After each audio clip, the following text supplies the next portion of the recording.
साथियों, मैं आपका अपना सचिन कुमार वर्मा स्वागत करता हूं आपके अपने चैनल सिलेक्शन पॉइंट पे। आज तारीख है 26 जुलाई, दिन शनिवार, और इसके बहुत ही महत्वपूर्ण करंट अफेयर्स के एनालिसिस और एमसीक्यू क्वेश्चन के सेशन में आप सभी जुड़े हुए हैं। मैं आपका स्वागत करता हूं आपके चैनल पर।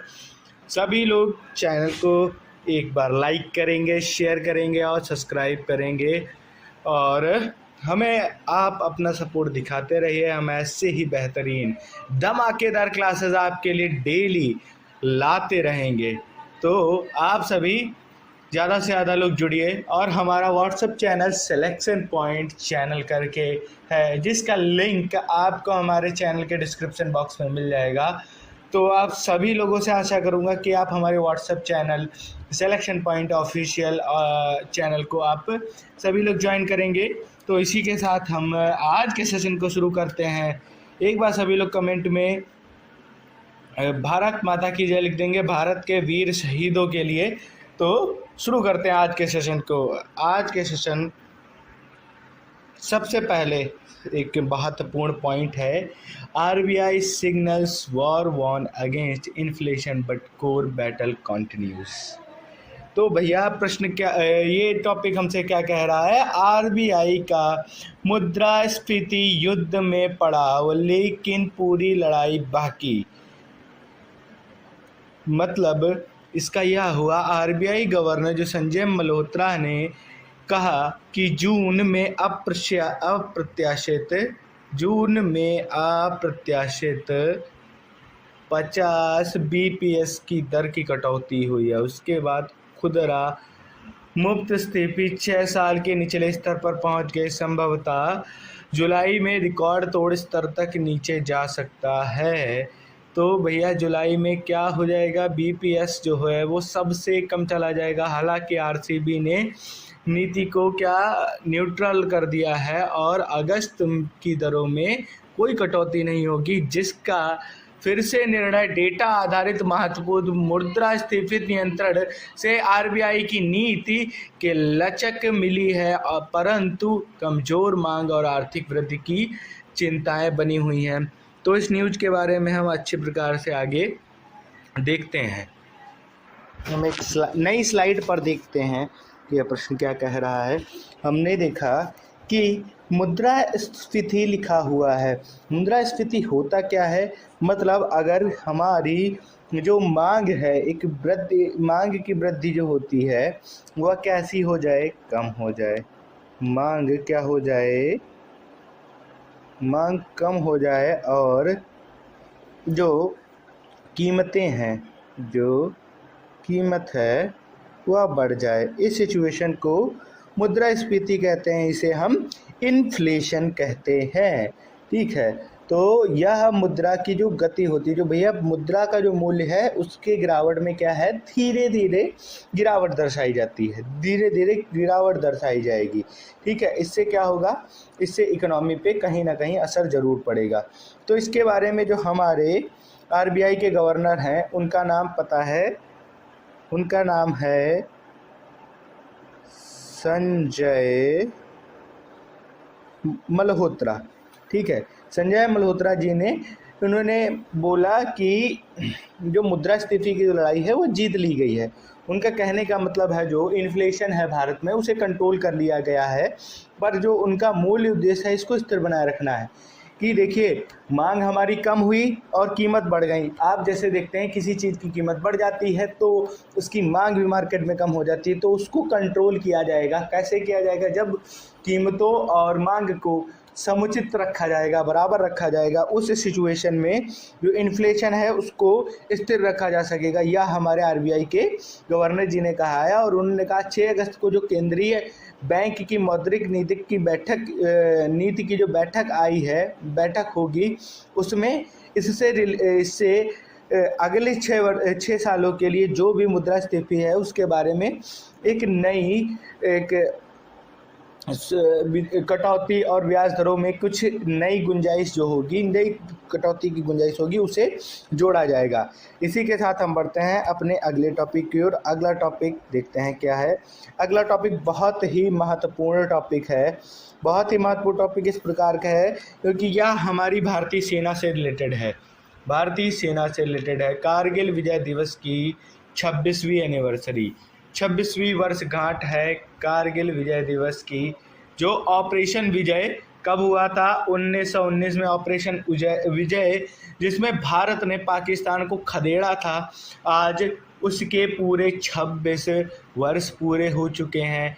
अच्छा, तो यह क्या है? एक solemn reminder of the national unity and military valour and reinforcing the civil military sentiments. देखिए क्या है, जब इस प्रकार की आपदा आती है तो हमारे जो सेना के जवान हैं वो अपनी जान पर लड़कर अपने पूरे देश को बचाते हैं, और जिसमें जो एक आम नागरिक है वो उनके साथ में खड़ा होता है, उनकी शहादत को नमन करता है। आज उसको याद करने का दिन है। आज उसे अपने राष्ट्रीय देशभक्ति और एकताओं को भावनाएं उभर कर आती हैं। ये उस प्रकार का दिन है। इसीलिए कारगिल विजय दिवस हर वर्ष 26 जुलाई को मनाया जाता है, क्योंकि 26 जुलाई को ही भारत ने टाइगर हिल पर कब्जा करके 1919 में यह कारगिल विजय ऑपरेशन विजय को कारगिल में पूर्ण किया। तो कारगिल विजय दिवस हमने इसकी 26वीं एनिवर्सरी आज मनाई है।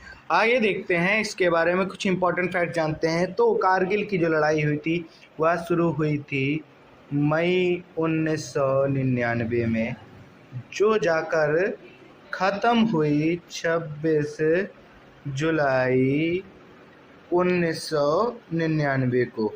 ठीक है, 26 जुलाई 1999 को यह युद्ध ख़त्म हुआ। इसके बहुत से हीरोज़ थे यहाँ पे, कोई एक स्पेसिफिक हीरो नहीं था। जैसे कैप्टन विक्रम बत्रा, कैप्टन मनोज कुमार पांडे जी, ये सभी वीर, इन्होंने भारत को यहाँ एक असीम सौभाग्य प्राप्त किया। उन्होंने कारगिल पर विजय प्राप्ति कर कर इस पूरे युद्ध के दौरान भारतीय सेना ने 545 सैनिकों को गंवाया। इनको गंवाना नहीं कहेंगे, जो 542 भारत माता के वीर सपूत, इन्होंने अपने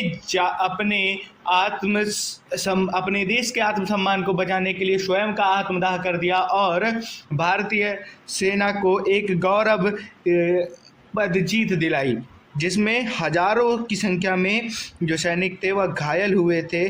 द्रास में स्थित यह कारगिल का युद्ध है, वहाँ पे एक कारगिल की स्मारक भी बनाई गई है।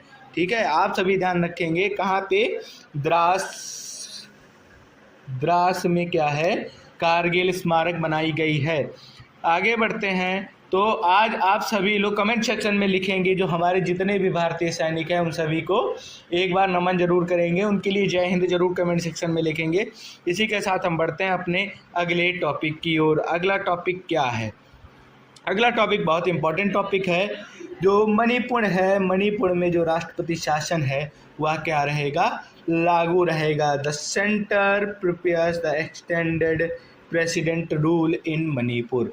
आप सभी को पता है कि मणिपुर में जो 6 महीने के लिए जो राष्ट्रपति शासन लगाया गया था वह कब? 13 अगस्त को समाप्त हो जाएगा। 13 अगस्त को समाप्त हो जाएगा। फरवरी 13 तारीख को यह लगाया गया था।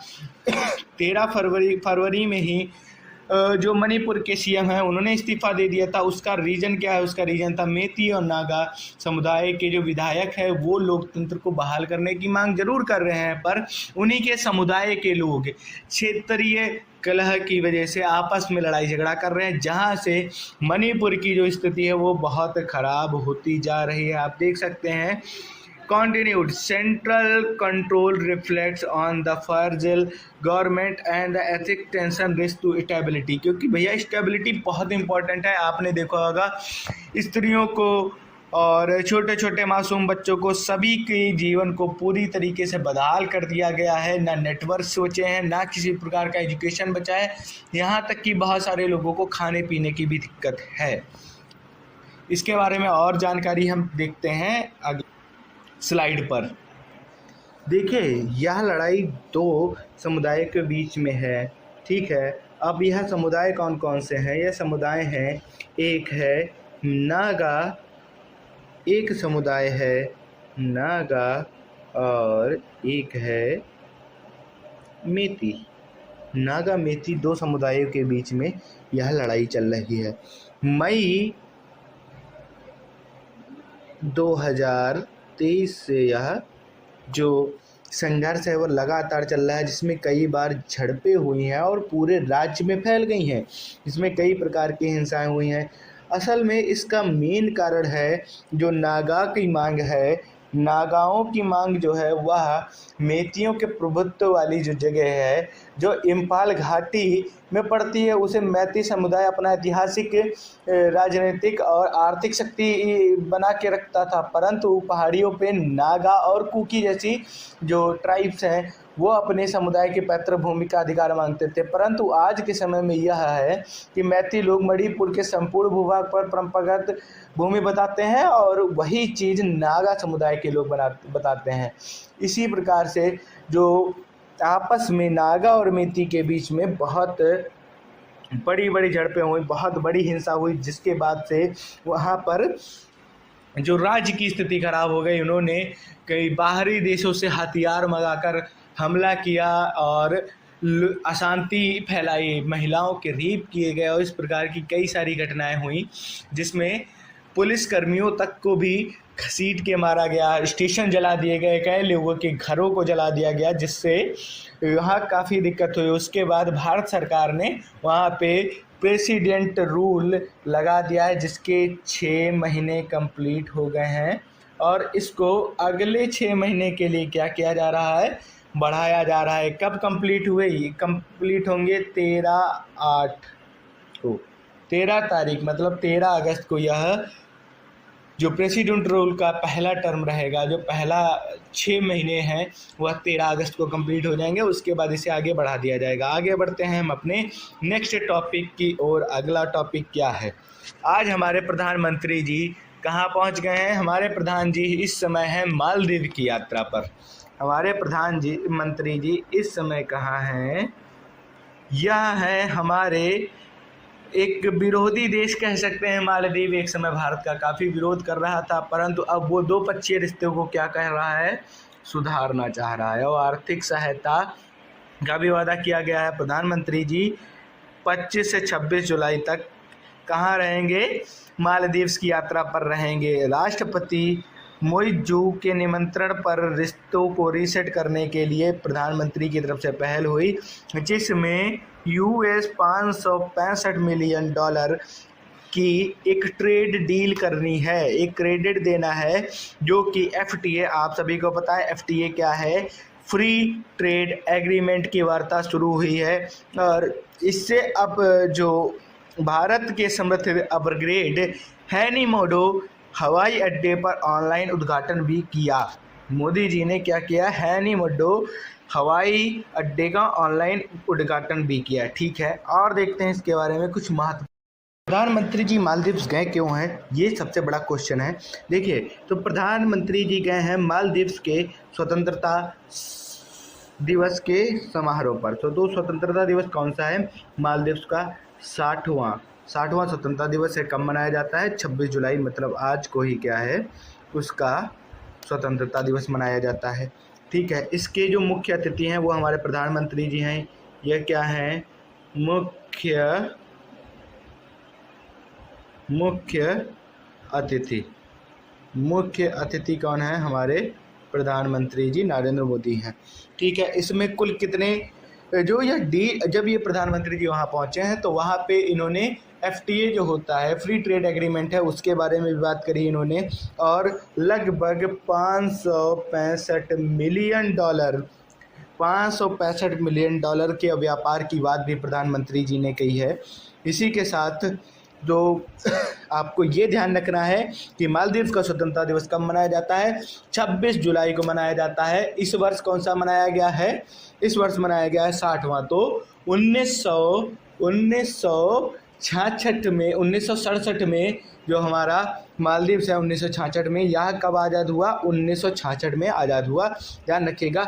आगे बढ़ते हैं हम अपने नेक्स्ट टॉपिक की ओर। अगला टॉपिक हमसे क्या कह रहा है, जो थाईलैंड और कंबोडिया है इन दोनों के बीच में सीमा विवाद चल रहा है, लंबे समय से चल रहा है, पर अब यह विवाद काफ़ी हद तक बढ़ चुका है। उसका एक मेन रीज़न हो गया है पिरा विहार टेम्पल, क्योंकि इसको लगभग 7 से 8 दिन पहले इसे यूनेस्को वर्ल्ड हेरिटेज साइट में गिना गया, जिसके बाद से वहाँ की जो सरकारों के बीच में एक प्रकार का युद्ध शुरू हो गया। थाईलैंड और कंबोडिया के सीमा के बीच भारी लड़ाई जारी हो गई, जिसमें तोपखाने रॉकेट का आदान प्रदान हो रहा है, हवाई हमले हुए जिसमें नागरिकों की मृत्यु हुई।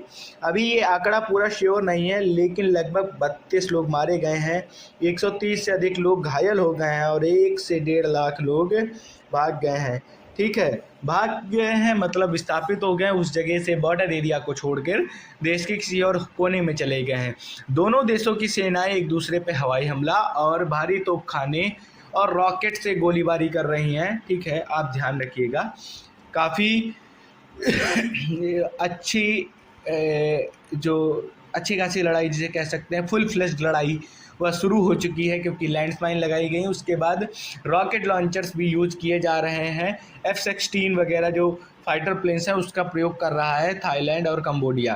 ठीक है, इसमें अगर अंतर्राष्ट्रीय हस्तक्षेप नहीं होता है तो यह लड़ाई काफ़ी बढ़ जाएगी, तो इसलिए अंतर्राष्ट्रीय संगठनों को इस पर हस्तक्षेप करना चाहिए। इसी के साथ हम बढ़ते हैं अगले टॉपिक पे, जो कि अब हम आपको कुछ महत्वपूर्ण MCQ क्वेश्चंस कराने जा रहे हैं। चलिए करते हैं अपने MCQs।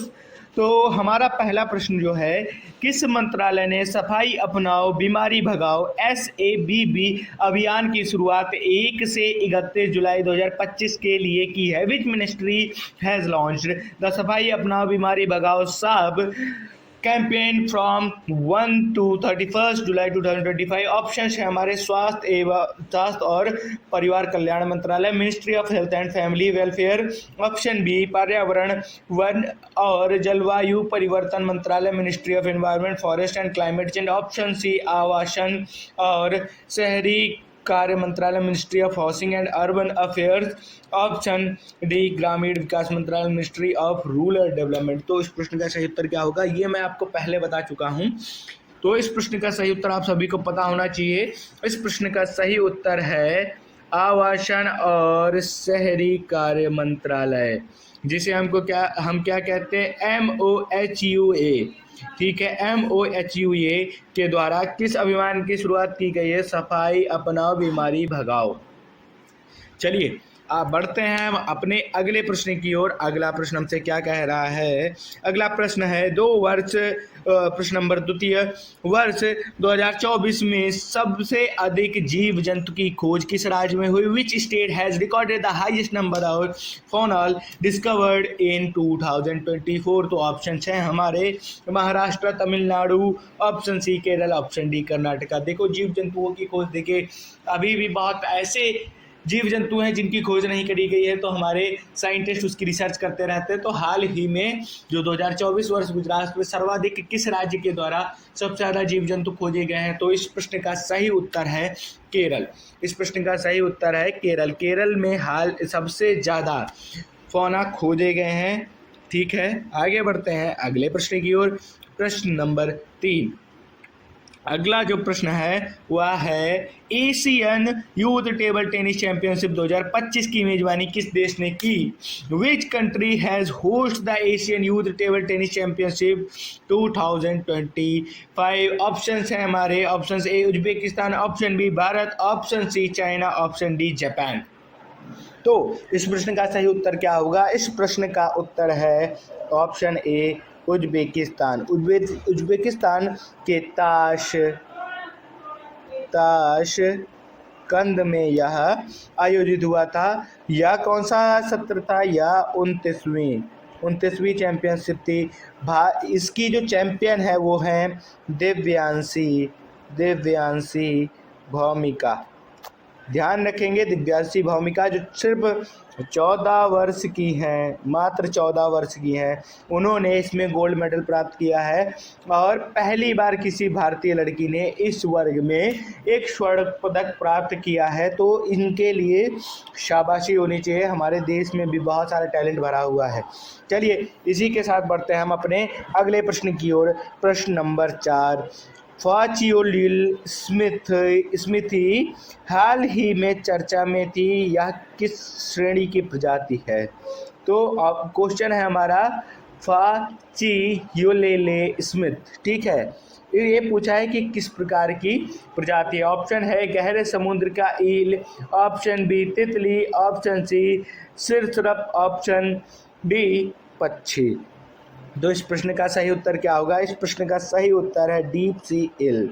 भैया जो गहरे समुद्र में जो ईल पाए जाते हैं उसकी प्रजाति है फैकोडियोला स्मिथी, ठीक है। आगे बढ़ते हैं अगले प्रश्न की ओर। प्रश्न नंबर 5, पीएम मित्रा योजना किस उद्योग से संबंधित है? पीएम मित्रा योजना किस उद्योग से संबंधित है? तो हमारे ऑप्शन हैं, ऑप्शन ए वस्त्र उद्योग टेक्सटाइल, ऑप्शन बी आईटी उद्योग, option C pharmaceuticals, option D इस्पात, ऑप्शन डी इस्पात। तो भैया इस प्रश्न का सही उत्तर क्या होगा? तो इस प्रश्न का सही उत्तर क्या है? टेक्सटाइल। तो टेक्सटाइल के लिए यह मित्रा योजना शुरू करी।